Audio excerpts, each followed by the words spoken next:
First of all, let me apologize for not doing this sooner, but I realized it had been like 7 months since I did like an update video on this setup here. I've had a couple of people that said it was a good looking setup, and I really appreciate that. I do, honestly.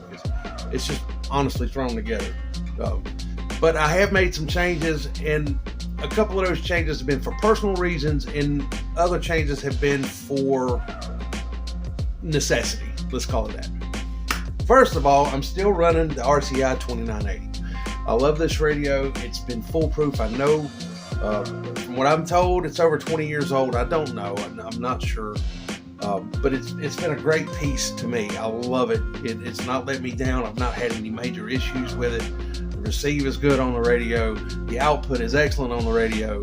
And it's one of those things that I've wanted for a long time. And I have a really good friend that sent this thing my way, and you guys would kill me if you knew what I had in it. So we're just going to leave it at that. But all I can say is I'm absolutely blessed to have this radio. It is like the crown jewel in this collection that I have, and it's never going anywhere. I'm still also running my PDC 600 tri-bank meter setup. SWR works great. The modulation meter works excellent. The RF power output, I'm a little skeptical about. I want to say that it's doing the right thing, but we all know that these meters can sometimes be stingy. This is by no means a show meter like they usually have in radio shops. I'm sorry if you own a radio shop. That's just how I see it. I've bought several pieces from shops that do this on their meter. I get home and it's not doing exactly the same thing on my meter or any of my friends' meters when I get there. So you can't tell me you don't have show meters. Outside of that, everything's working great. I'm still utilizing the PowerMax 55 amp power supply to push an amp that it should not be pushing, but it's going to have to for a little while. Should start me a Patreon or something. Stuff's expensive, man. A couple of changes I made. I am no longer running the Texas Star 350, and let me explain why. I have nothing but love for the Texas Star company after they rectified what I'm getting ready to tell you. I do believe that Texas Star and Galaxy could do a better job of finding retailers that'll stand behind their products when they sell them. I ran the amp on about 200 watts, what it was showing on the tri-bank anyway, and it came up one morning and would not power on. I contacted the shop where I bought it from, told them about it because I'd only had it a week. I had all the paperwork, still had the box, everything, receipt, whole 9 yards. The shop, which is a Galaxy Electronics certified repair shop or whatever, and I was told that they would not stand behind it. Now, I was also told that it would have to go back to Texas Star, which, if I'm not badly mistaken, is Galaxy Electronics. So if you're a Galaxy technician, why in the hell can't you work on a Texas Star product? Same company. Anyway, long story short, I contacted Texas Star. They were great. I paid to get it out there to them. It was somewhere in California. The only drawback is that they did have it for 2 solid months. Come to find out, it was a cold solder joint inside, and also the keying relay, for some reason, just decided it didn't want to work anymore. Outside of that, they shipped it back. They shipped it back to me better than I shipped it to them. I mean, they had it. I had put it in packing peanuts and whatnot. They had wrapped it up in not only packing peanuts, but they had a piece of foam rubber wrapped around the box that was inside of the other box. I mean, they were great people. Needless to say, when I got it back, I put it back in line. The thing worked amazing. I had no problems with it, but I just wanted to move up to a bigger piece. Anyway, I sold that to a good buddy of mine. He's using it. He's loving it.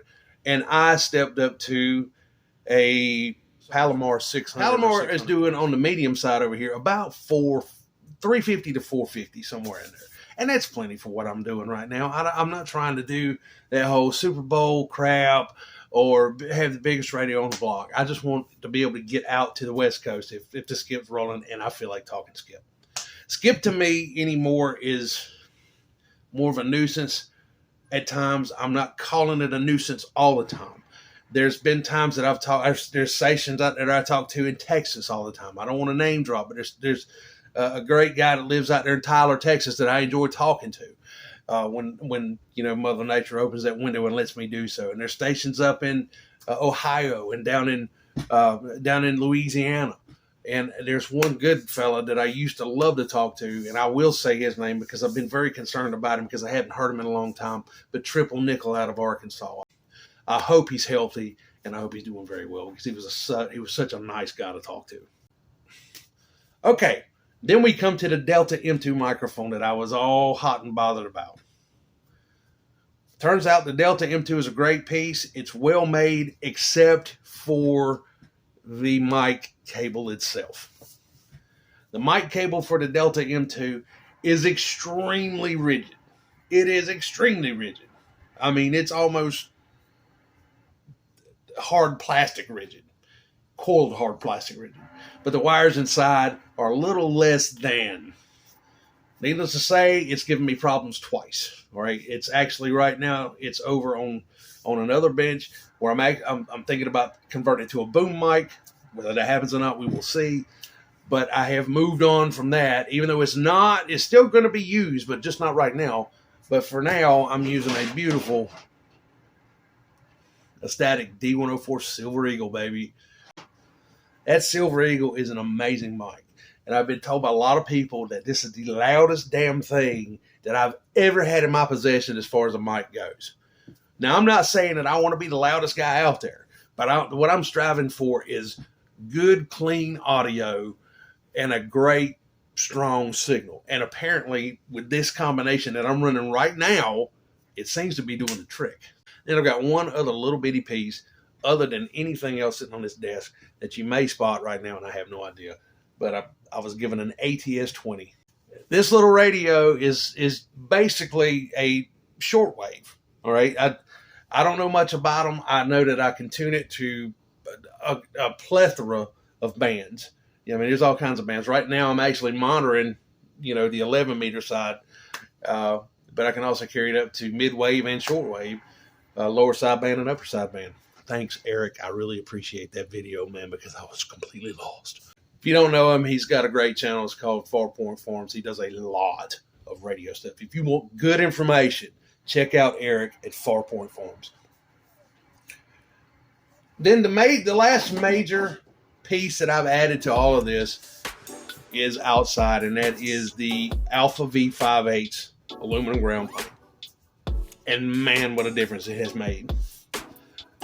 When I had my Intron 99, I was only 23 feet at the bottom.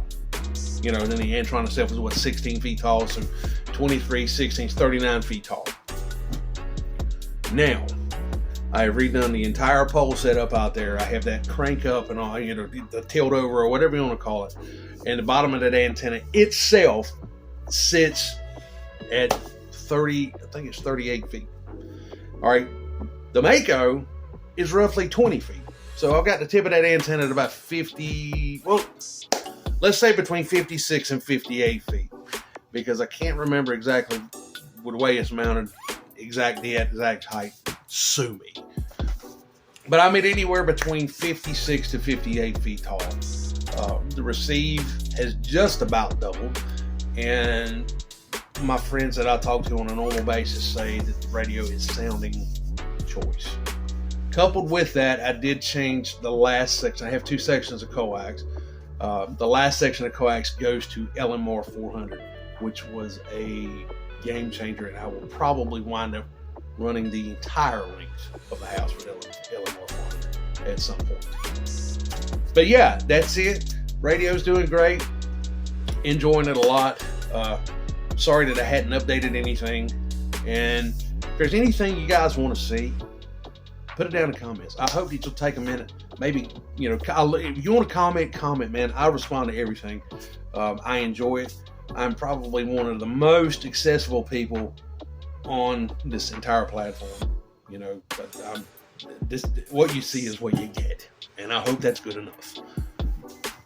But yeah, if there's anything you guys want to see, you want to see me try, if you want to set up something, maybe we'll do something on here, get a gate set, whatever they call it, you know.